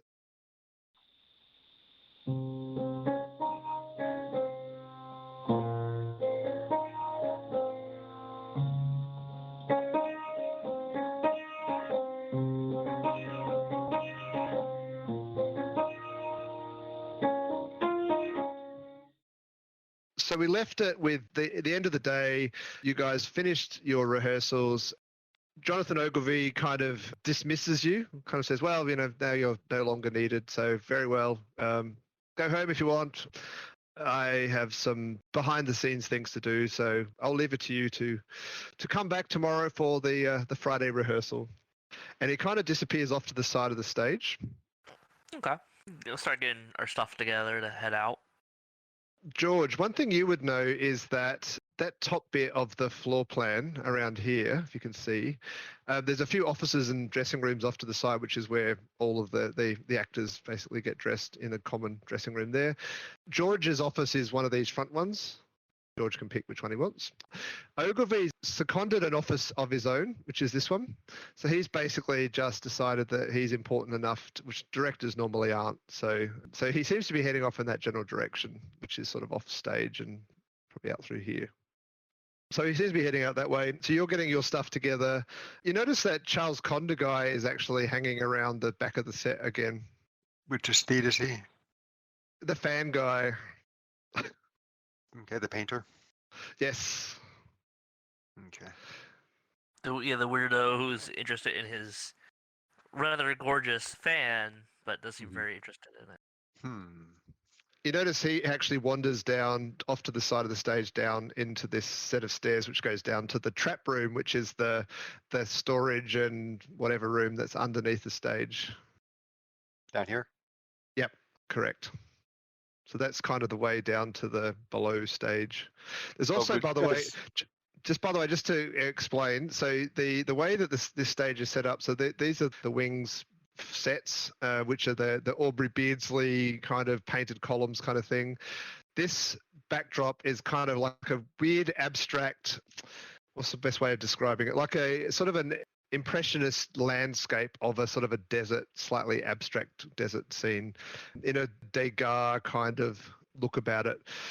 This thing over here where it says cistern, so that is basically, there's a trapdoor in the stage, which has been put in the stage, and there's basically a kind of a metal cage over it, which is where Jokanan is going to be held prisoner during the play in a sort of below stage kind of off stage bit that will be brought up through this cage section of the cistern. So all of that stuff is accessible. There's actually a stairwell in the cistern as well, which you can get to the below stage area. Otherwise, this is the main way you can do it, through the stairs off to the side. Now, does Condor have a reason to be going? Not really. I mean, he seems to want. I mean, you know that he just wanders around. He's just sort of generally been hanging around the theatre for no reason that anybody can really discern. Well, Ogilvy is annoying, but he's at least going in the direction of where I assumed he would go. So I'm just going to surreptitiously tail Condor. Okay, cool. I'm going to be going with George. Okay. So the two of you go downstairs to follow Conda. What are you doing, Rose? As I go, as I cross the stage or whatever, are there still props out and everything like that? Yeah, there's still basically it's been left pretty much as it was. So there's like there's these big bits of stage scenery. There's like giant, I don't know what you call it, like big palm leaf kind of things that the servants kind of use to fan the royalty in the play. So Herod and Herodis. Everything the Victorians misunderstood about the Levant. Yeah, pretty much. Just as I cross the stage from towards the trap to stairs to the trap room, I'm just going to pick up one of the prop swords. Yep, cool. So there's a few of them on there. By the way, what are you doing, Joe? So I'm Joe, assuming do I see all this? Do I see them like? You do, but can you make an alertness roll while this is happening as well? Yeah, absolutely. Yes, I made that. Cool. So one thing you notice though is so while Chad's doing all that stuff on the stage, he and William are heading off towards that stairs down to the trap room. Ogilvy kind of disappeared off to the side, and you kind of assumed that he was going to his office, but you actually see him briefly pop into the royal box. You can just see it because you can see that from the stage. The royal box, by the way, is what it says. That's actually where Queen Victoria actually comes and sits when she visits the stage. And George is very proud of the fact that that's actually fairly common, that Queen Victoria comes to view performances of these plays. That's where Ogilvy briefly goes in there, and so Rose sees him go into there, and then about a minute later he goes back out. Does he have any business to be in there? Like is that a common thing? Or I mean, it sounds out of the ordinary to me, but I'm just that does seem a little weird. You haven't noticed it before? I'm gonna go to pop over there. Actually, I'm gonna see what he was doing in there. Okay, so you're gonna go have a look at that. The two of you, George and Hugh, you're heading down the stairs. Is that right? Right, and I'm really Yes. I'm not trying to be surreptitious, mainly because I own the theater. So Yeah, well, that's I right. You can can go where I you can want. go wherever you want. That's right, exactly. What are you doing, Rachel, while this is happening? Are you sticking around the theatre or going back to the club for dinner, or what are you doing? I think I want to, seeing that there are the offices on the side and that he's in and out. I'd like to see if I'll go that way, and if he doesn't seem to be in his office, maybe I'll try to take a poke around. Sounds like a good plan. All right, so what order would you like to tackle these things in? Whichever one's easiest for you. If I'm easier, you might want to do me first. Okay, so the royal box. The royal box is actually fairly large, as you can see, and it's not just for Queen Victoria. There's 2 or 3 rows of seats, but you can kind of go to the bit where Ogilvy seemed to actually just hang out just inexplicably for a minute or two, and then disappear. And you can throw me a search roll. By disappear, he left it, or like he was there and then he wasn't there. So, no, he went in there and just sat around for a bit, and you could see him from the stage. And then he, after about a minute or so, he just got up and went back out. Okay, all right, just making sure. Not like disappeared. Yeah. that could happen though. Yeah, that's why I asked. Search, you said, right? But it'll be a search with -20, so you need to make it by 20 at least. I failed that. I rolled an 84. Okay. So, all right. Well, you actually don't see anything in particular. It looks, I mean, it's obviously a very nice spot. You kind of think maybe that Ogilvy was just sitting there watching the stage and staring dreamily out at you from maybe trying to imagine what it must be like to be Queen Victoria or something like that. Kind of weird, but okay. It is kind of weird. So what you do notice, though, Rachel, is that you kind of see that as you're sort of approaching where the office that Ogilvy's kind of taken to himself, you actually see as you're going around one of these ways. I don't know. Are you going through this door or this door? Well, since Left I was or down right? at this, You probably would have come in through here. yes. So I think I was. Yeah, I guess I'm kind of listening because I'm not familiar with the back of or the offices here. So Yep. Um, Can you give me an alertness check? Yes. yes. All right. So as you come out to this corridor, you kind of hear the sounds of somebody shuffling like they're about to come back out through this right-hand one. So you kind of like quickly go up and you sort of like go through this door instead at the same time as Ogilvy's coming back out this door. Okay. Okay. It looks like he's just been in his office just for a couple of minutes and then come back out. That's the standard sort of movie kind of way, you know, just as he's kind of stepping through one door, you step through the other door and you can manage to keep out of his field of view in a way that probably wouldn't work in real life, but works in films very well. The door to his office, though, is locked. So unless you have a mechanical knack or some skill at picking locks, then why don't you just give me I have craft locksmith. Oh, there you go. Even better. Even better. Ugh. Fail. Oh, okay. So you have a bit of a try at the door. It's actually a little surprising because you actually haven't, you don't know of any other door in this entire theatre. Even George's office is not normally kept locked. Well, I think maybe next time I will bring my lock picks, actually, not just a hairpin, and see how I do. Yeah. Well, there's probably some equipment down under the stage that you could, you know, you're fairly inventive. So, your craft locksmith might be able to lead you towards some bits of wire or metal that would work very well as a lock pick in a pinch. Yeah, what's that we just talked about? The jury rigging.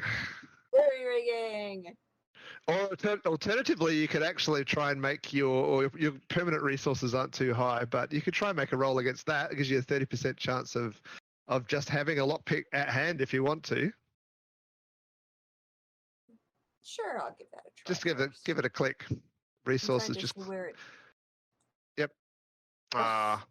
Sorry, you don't have a lockpick on you at the moment. All right. Well, maybe I'll go downstairs and snoop around to see if I can find something. Okay.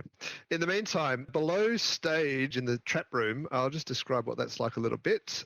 So it's actually a bit of a cramped kind of space down below the stage because the trap room, it's not just not just an area for the actual trapdoor section below stage, but it's also where all the lighting and general old sets and things like that are stored as well. So it kind of smells a bit like paint. Because unfortunately the theatre doesn't have its own storeroom or workshop, this is actually doubles up as both of those. So it's got years worth of dust-shrouded props and big old canvases covering things and things like that, musty scenery flats and things like that. Has a very thick smell of paint and other noxious chemicals to it. So, couple questions. I mean, how tall is the ceiling down here? Is it like a crawl it's probably a crawl space, or I think it's like normal height. I think it's so that you could actually, because you have to be able to store an entire scenery flat standing upright. So there's actually it's sort of maybe, I don't know, 10 feet high maybe. And second question is, on a quick glance, is there anything down here that I think maybe I could turn for a quick profit just to maybe keep the theater going? Well, it looks like not really, but there's lots of old sets and stuff like that. Maybe you could convince people to actually buy those for the productions and stuff like that. You do notice that that Conda guy seems to be rifling through a bunch of stuff. And I mean, old props and stuff like that. I guess one question regarding Condor, is this the first time is it the play Salomé the first play where he's really kind of hung around, or has he been in the theater for multiple plays, just kind of lounging around? No, it's new. It's just for this. It's actually ever since he had kind of an excuse to sort of come here. Actually, you do know that he's only recently arrived back in London from some time in the colonies. In fact, he's spent several years as a painter in Australia and has only just recently returned. So he's a criminal. Well, in your eyes, perhaps he is. So, I mean, so he has no logical reason to be down here. So I see no reason. No, I see no reason to just call out to him and call him out for what he's doing. Oh, yes. What? Who's that? Who's there? It's Mr. Alexander. Oh, yes. Well, good to see you again. It's like, I hope you're looking after my fan. It's like, it's the most precious thing that you have in this whole theatre. It's like, I hope it's being looked after well. Oh, yeah. I have no fears about your fan. What I'm a little slightly concerned about, Mr. Condor, is why are you down here? You could be hurt.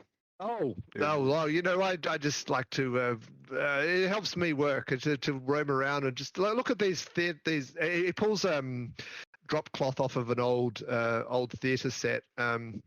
Says, look at this beautiful piece. It's like inspiration to my art.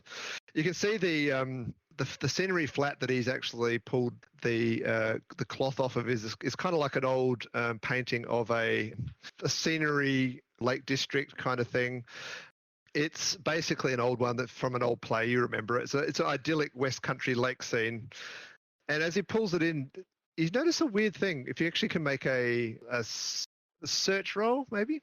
Search? Okay.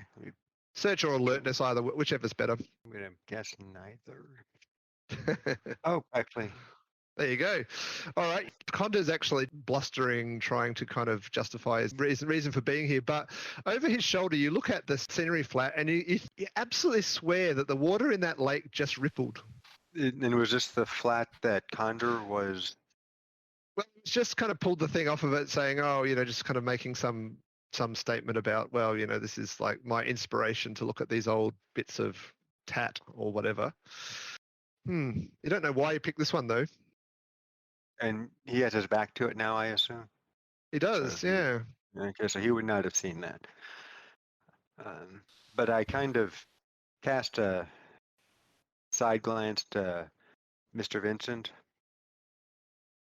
Yeah, okay. I kind of give a quizzical glance back, like, did you see that too? Do you want to have a closer look? Yes. Okay. Yeah. Mr. Alexander does. Mr. Bowser does not. All right. So Conda says, well, what are you looking at? What are you looking at? Make a roll for him.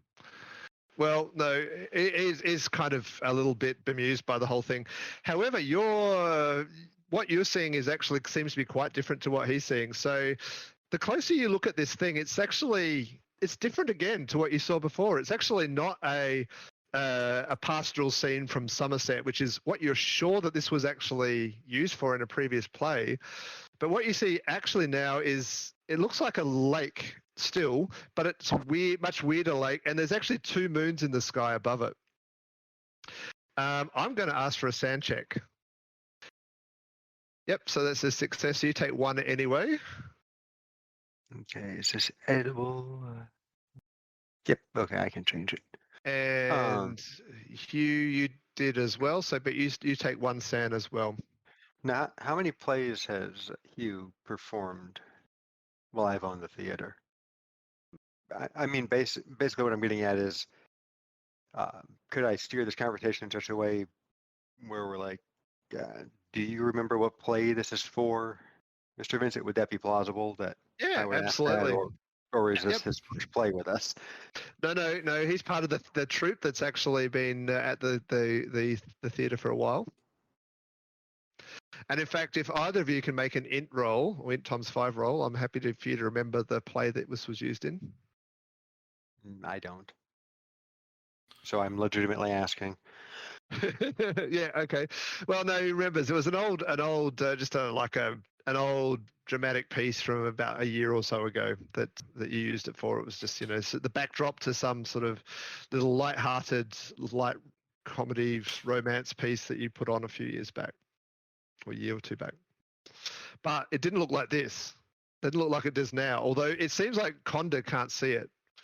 You can see that the water is definitely rippling now. It's actually not just one ripple. It's actually kind of spreading out from a point in the view of the lake. It's still obviously 2-dimensional, but impossibly the picture is actually changing. It still looks like a painted flat. And are these canvas or wood? Yep, canvas on a wood frame. Okay, You can look behind it. There's actually still just a wooden frame on it. I'm with going to canvas take a look over. behind. I'm going to just poke around behind it. Okay. Yep. Well, there's nothing. Just look behind it. Yeah.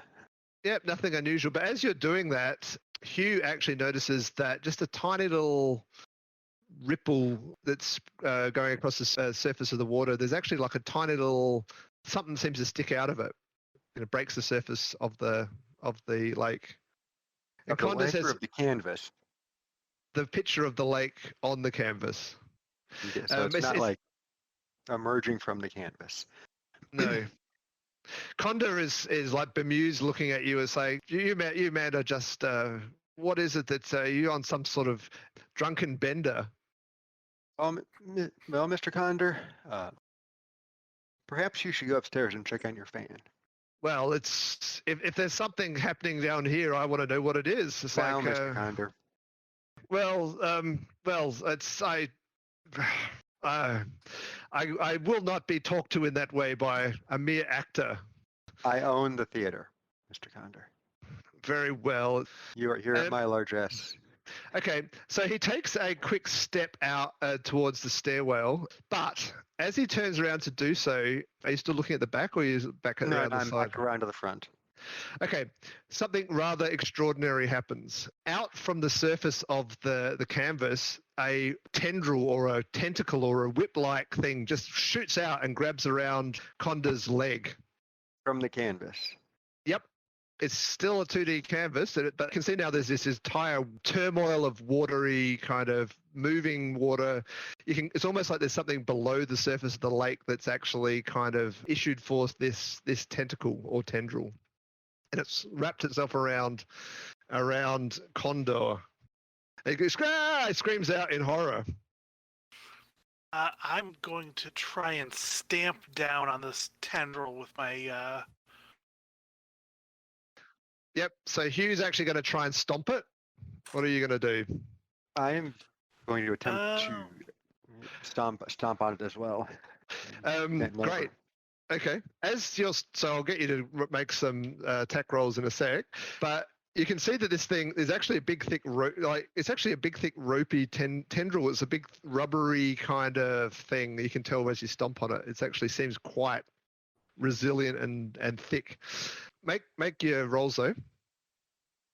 When you say big and unarmed thick, combat? Would that be unarmed combat? Yep, that's it. And what's the rough diameter of this? So it's probably about a foot thick. Oh. At the root, it sort of tails out a bit at the bit that's actually wrapped around Conda's leg. He's screaming like a baby. He's obviously failed a sand test, which I'm going to ask another one for you in a minute as well, by the way. Is it pulling him toward the painting? It looks like it's about to. Okay, I'm gonna try to stomp on it. I miss. Okay. Or bounce off. Okay. Well, it is pretty thick and rubbery. Same. Okay, same. All right.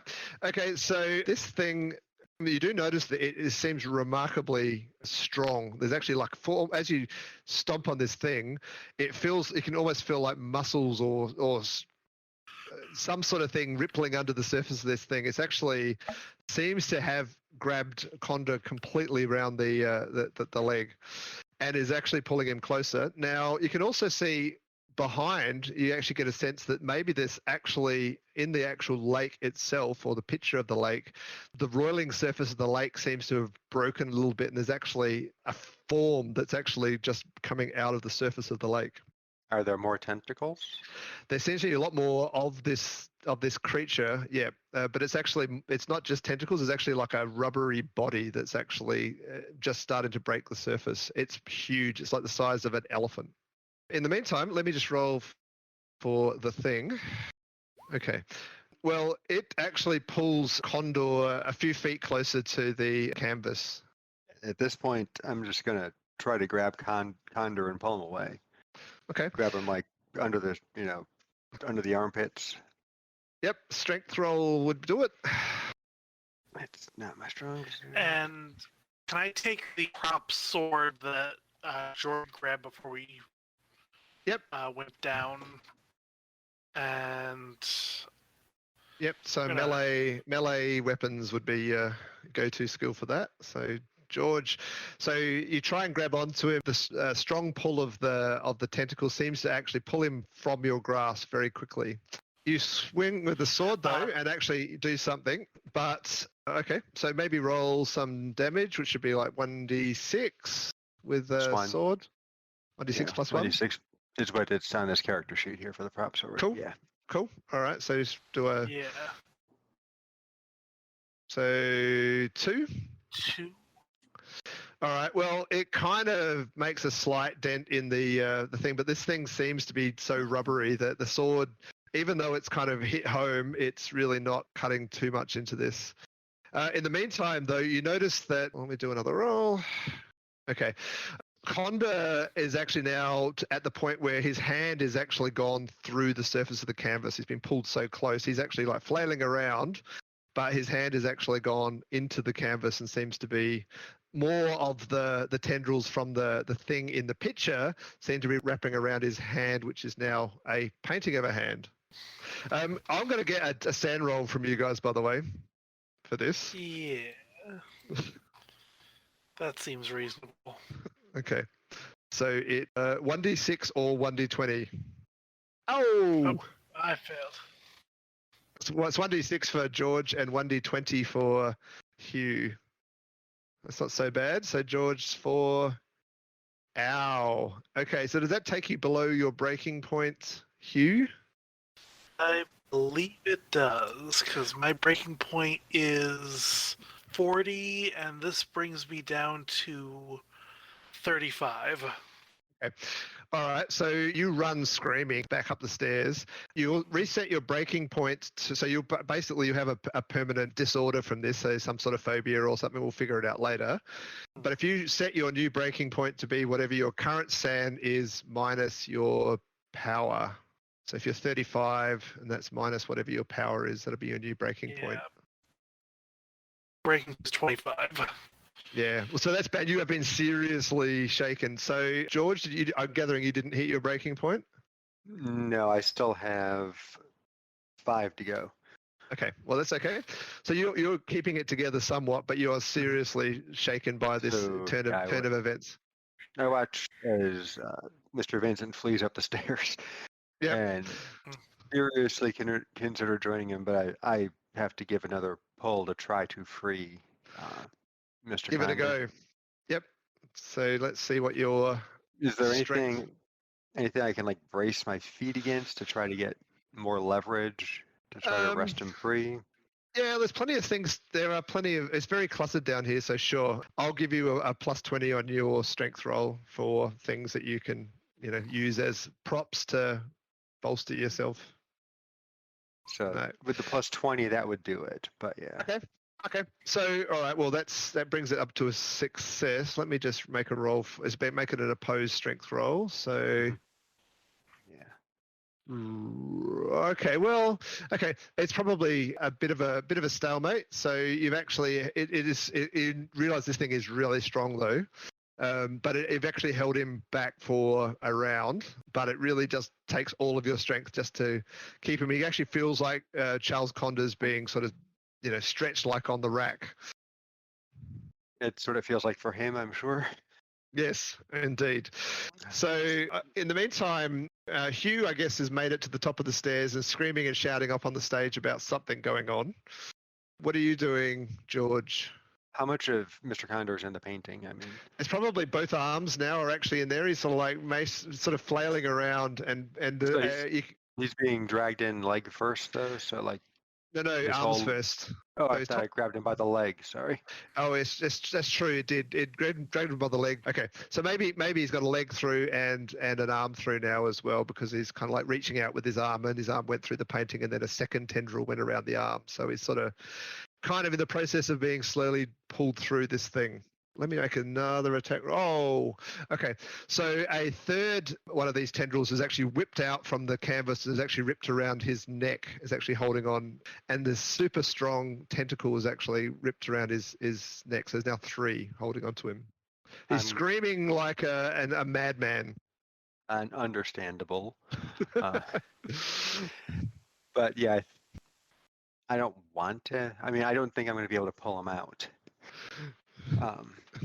So you got one more turn maybe to actually have a go at it if you want, or you can just go back up the stairs and save yourself.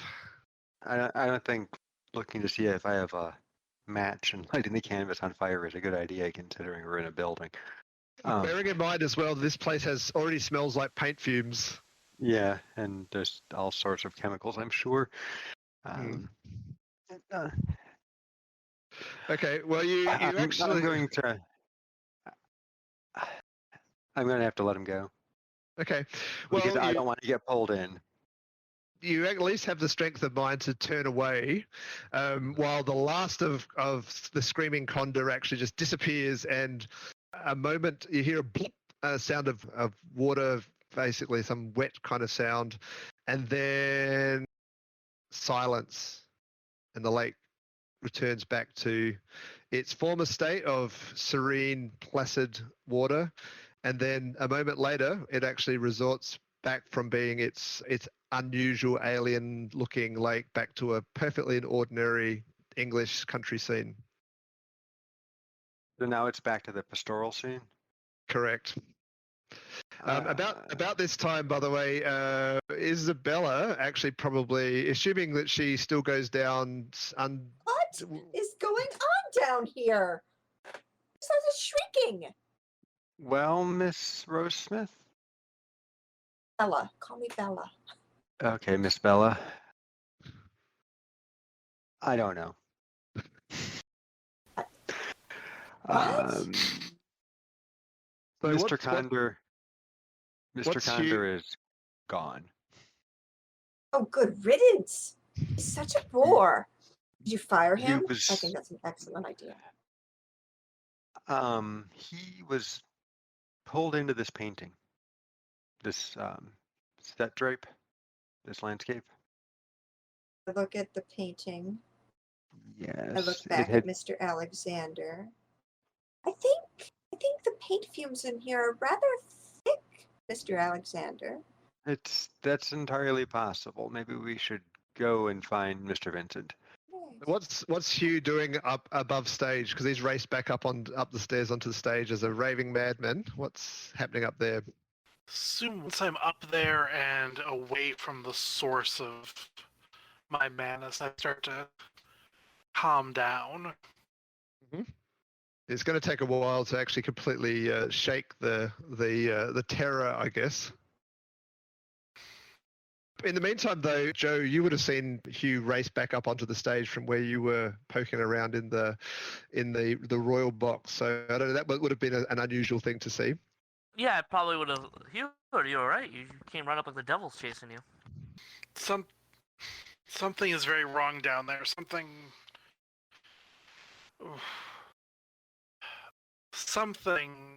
has grabbed Mr. Condor. Something? I don't know what this is going to sound insane. Something reached out of a backdrop painting and grabbed the man by the leg. Somebody from behind the painting.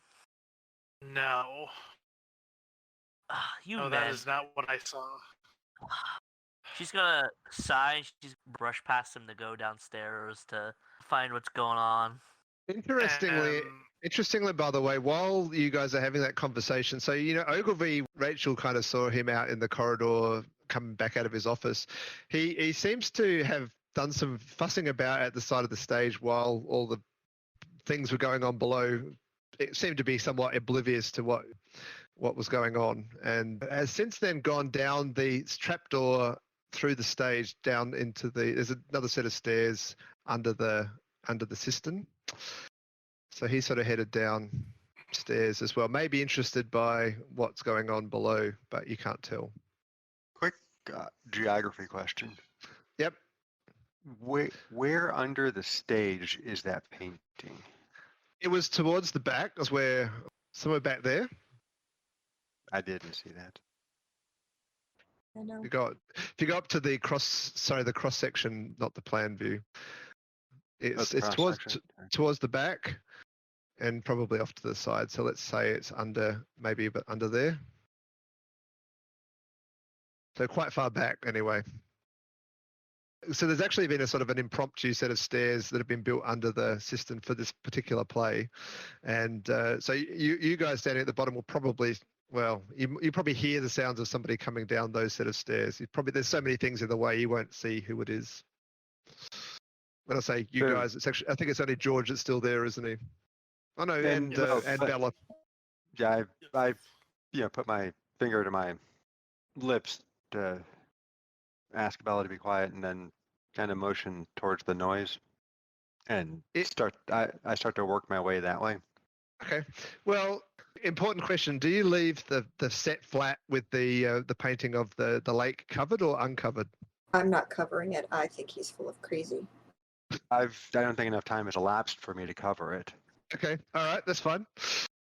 You make your way through, navigating through boxes and crates and old props and stuff like that, and you just catch a glimpse of Ogilvy actually at the base of the stairs of underneath the cistern, apparently just looking at something to do with the actual structural part of the actual stairway that's been built there. And then he kind of like seems to be happy with it, and then he sort of just goes back upstairs, back onto the stage.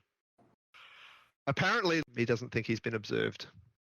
Okay, so I wanna- I'm going to go over there and see what he was looking at. Yep. Yeah, I want to search it. Okay, that sounds like an excellent idea. So the actual scaffolding that's actually been put up there, it's a makeshift, like it's an L-shaped two-stage staircase.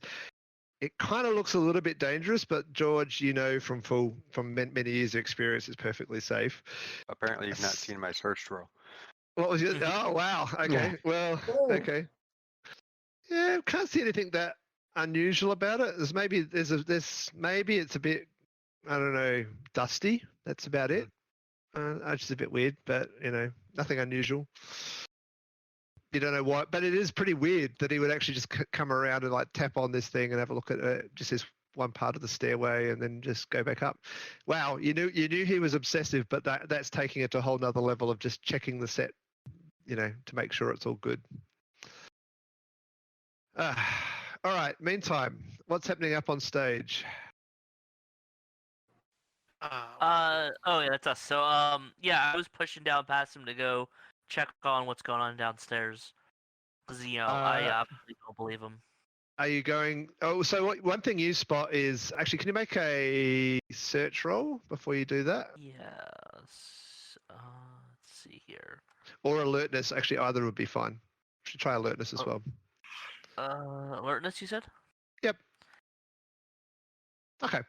All right. Well, as you're heading down to the stairwell that everybody else went down, which is this one over here, you catch a faint sound behind you, and you actually turn around and you see Ogilvy coming up through these stairs here in the cistern. You don't remember seeing him go down, but he must have done it when you weren't watching. And let me just make a roll for him. See if he spots you seeing him. He's not coming up the same way I am. He's coming up from the cistern, you said? He's coming up through the cistern, correct. Let me just get his sheet and we'll see if he... Okay. Well, so he seems to notice your reaction, and it looks kind of like he's been sprung. But he kind of scurries off to the side of the stage. All right, I'll continue off this downstairs direction. then. I'm Okay. gonna look at the cistern later, because that's a little odd, but... Yep. Okay, so you go down the stairs down there, and you see this scene where everybody else is there. Isabella, can you give me like a craft locksmith roll just to see whether there's some good equipment down here that you think you could craft a lockpick set from? Nope. All right. Oh, We don't- paintings and paint. There's Yeah, nothing small. That's a shame. Oh, I turn and said, Mr. Alexander, I follow do you have Rose keys? downstairs. Okay. Do I have? Well, sorry, what? actually, I'm going to ask you to make a sand roll to be able to do that, Hugh, because you're just so traumatized. No, there won't be any sand point loss, but you're going to actually have to make a sand roll to be able to overcome your fear of what's below the stairs. So no, sorry, it's just far too terrifying still, too raw for you to be able to go. Sorry Fine. about that. This is worse than my experiences in my wand.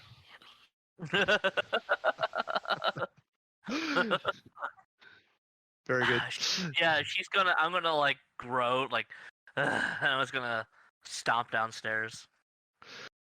Okay. So, George, what are you doing down? So you're still poking around the cistern. You and Rose can't find anything. So you hear the sound of somebody coming down the other set of stairs, which is again, it's not. Bella had asked me a question, but I didn't catch what it was. You have keys to Mr. Ogilvy's office. I would assume so. I mean, That's an excellent question. it's my theater. That's a good point. I will assume that you do. Or don't have them on you. They'd be in your office. Okay. I mean, we can go get them in a minute, but yeah. I just, look circumspect and, wondering. Yeah, we can head upstairs and go get them. No, I figure we'll go back up the stairs that we initially came down, not through the cistern.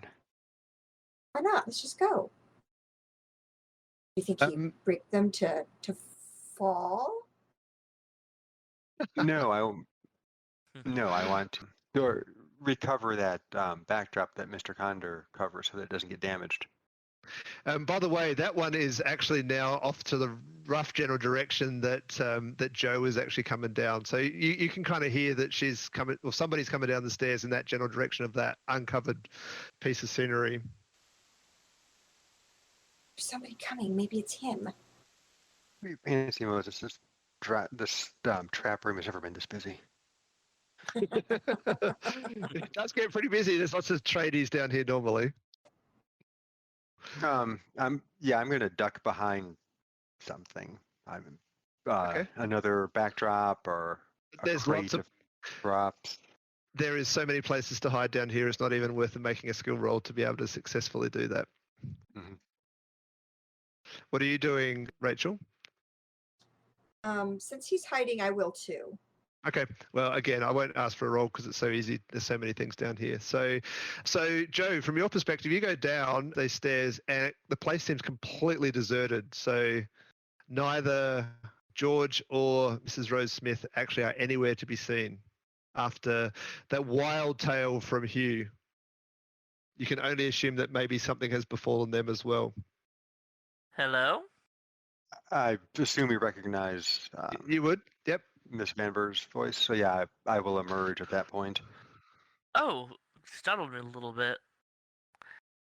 Is everything Well, you okay down startled me. here? Oh, I'm so sorry. Is everything okay down here? Hugh says he was attacked by somebody hiding behind a curtain or something. Well, Mr. Condor was a victim of the art. I just shrug behind him and shake And my head. I go walking back toward the backdrop, the pastoral backdrop. What does it perfectly look ordinary, like now? perfectly ordinary backdrop. I'm gonna real quick just search the frame and everything just to see if anything is odd about it. Absolutely. Throw me a search roll.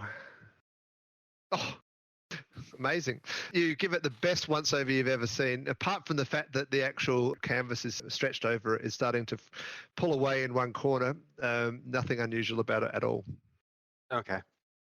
I'm going to cover it back up, but then also say this is going to sound slightly far-fetched, maybe something out of one of the scientific romances that are so popular now, but, or perhaps more like the works of Lord Dunsany. This painting, as you see here, from a play we put on last year, changed. It shifted from being, or it changed from being this pastoral scene to being a lake with two moons in orbit above it. And as we watched, the water in the painting began to ripple. And we saw what appeared to be a tendril of some sort emerge from the water. And then after it emerged from the water, it emerged from the canvas itself and took form and traveled across the room and grabbed Mr. Condor by the legs and Despite Mr. Vincent and my best efforts to break him free, Mr. Condor was pulled into the canvas, never to be seen again, or at least not yet. I look at Mhm. you, Hugh, and just blink. Are you sure it's not the fumes down here? I mean, it is rather pungent down here. So I'm feeling a little lightheaded myself. Why don't we go back to your office? Yes, we let's can. get some fresh air. But yeah, I mean, just you spoke to Mr. Vincent, right? Yes, he seemed a little shaken up, but I mean, a living painting, you don't think that's a little bit of a stretch? It is, admittedly, yes. But did he give you the same story?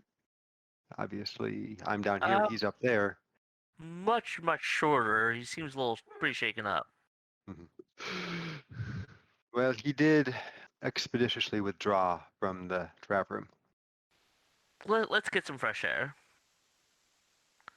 It's go to my office. There is some cognac in the desk. Yes, that sounds good. Let's get you a drink. Okay, so you all retire into George's office, which Just the second one. the second one. Yep. Yeah.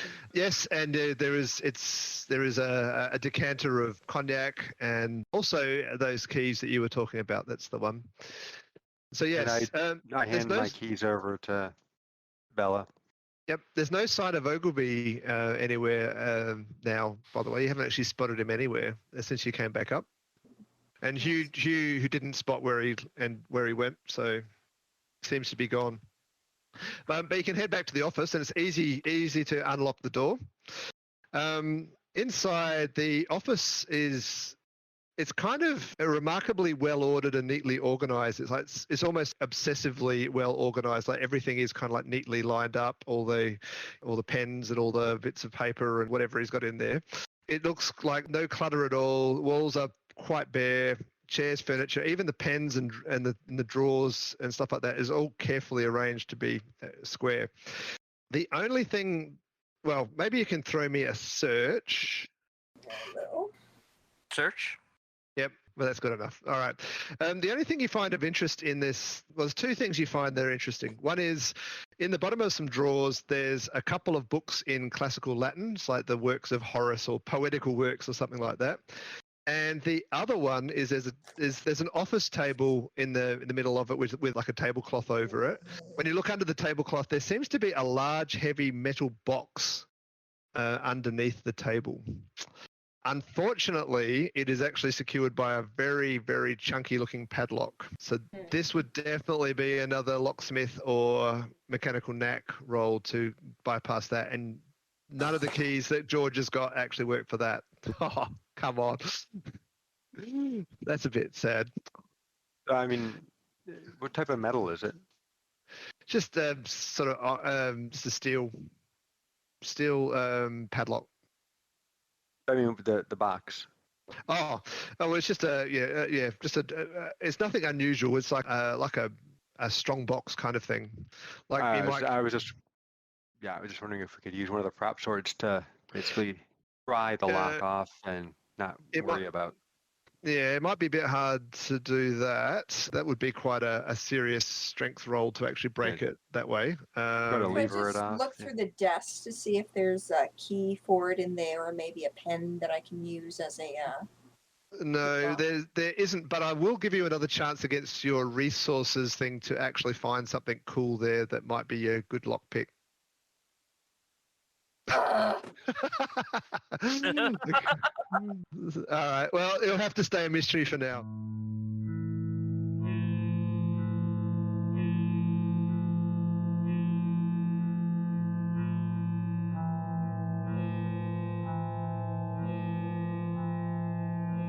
Music by Songs from a Tomb.